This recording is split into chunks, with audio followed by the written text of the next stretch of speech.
Good morning. My name is Ethan. I'm teaching on a certificate in automotive and mechanical engineering. Our programme is based purely around the learning curriculum. All our learners, they'll either be a mixture of youth guarantee and students who just want to enroll in a motivated course. Our youth guarantee students have all been issued with 8 gig Dell notebooks, notepads. Because of the limitations of that particular machine, all our work revolves around the internet. We live entirely on the Google environment. And because of that, we've abandoned Moodle. We don't use Moodle at all, apart from a vessel for recording attendance and results.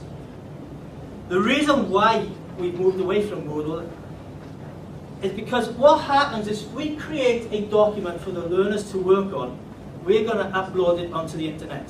The problem came very early, it's the file extensions. For instance, we've all got Office 2007 in our machines. But if you create a piece of work in PowerPoint and you save it as a 2007 file, you want to upload it to Google Docs. Unfortunately, Google Docs cannot convert that into a Google document for you. So then we had to go back and then reconvert everything into 97, 2003.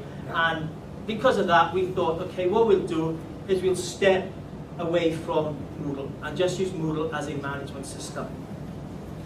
So all our learners have arrived at Unitec, and apparently the profile generally is that they have not had a good experience at school in the past.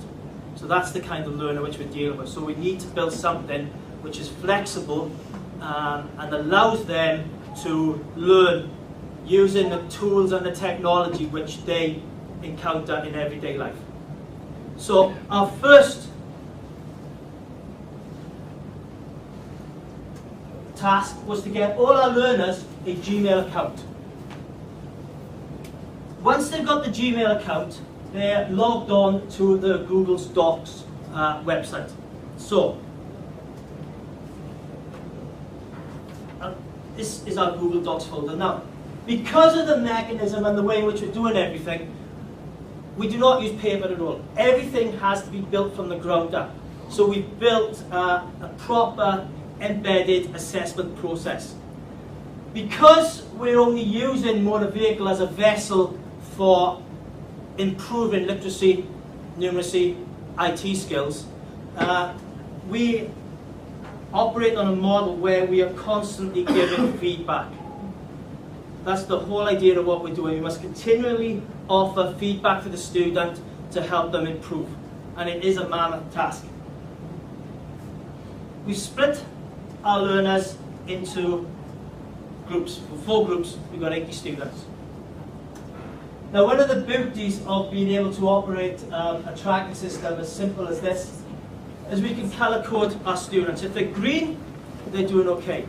If they're blue, then we've got perhaps 1 or 2 bits and pieces which is outstanding. And if they're color coded red, then there are obvious areas for concern. Now, because of that and because of the flexibility in which we operate, we can build in interventions. We call it stop the track. So if you can imagine your course is linear, and then 5-6 weeks in, we decide we'll do this big tracking exercise, we'll see where learners are, we'll shut it down for a week. And then what we'll do is we'll bring in the students according to their colour for appointments.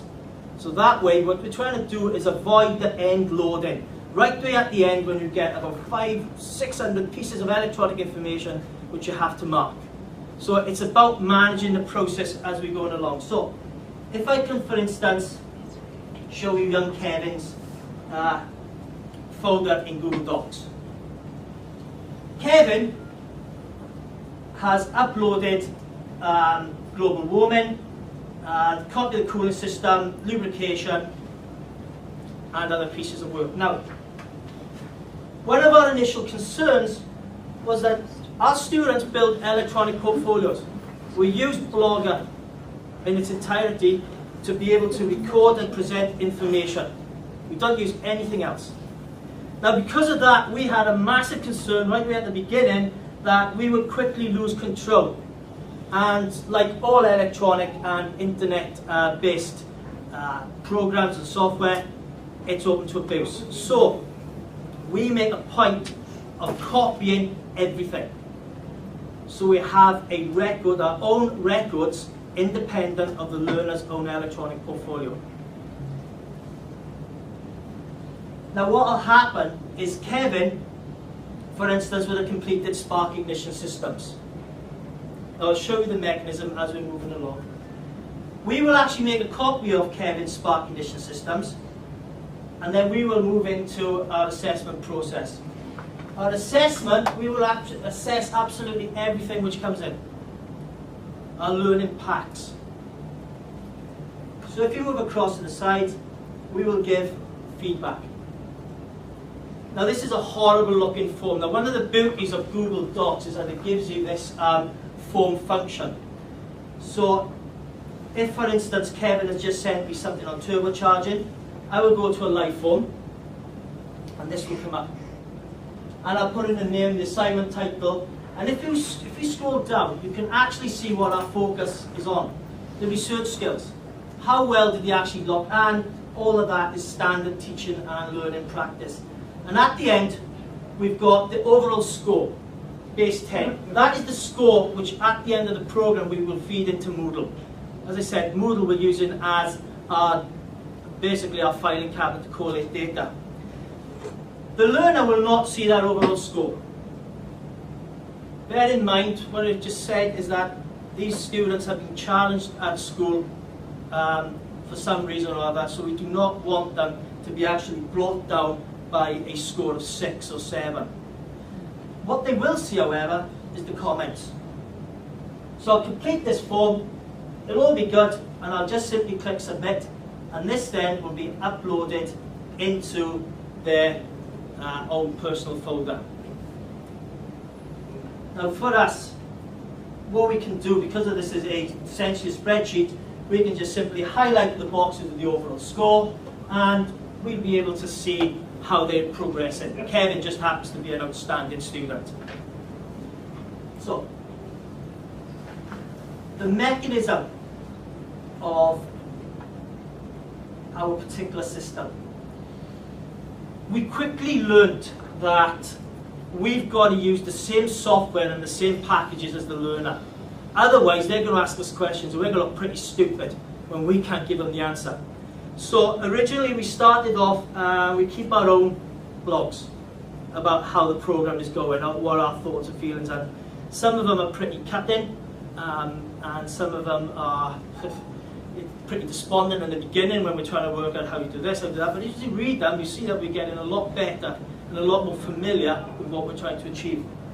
So if we go into our blog, team.kim, sorry if I'm going a bit too fast, but I'm going to limit the time. And before I go any further, we have got an open door policy. So if anybody wants to come down and see this in action, then please, we're in rooms 126 or 128.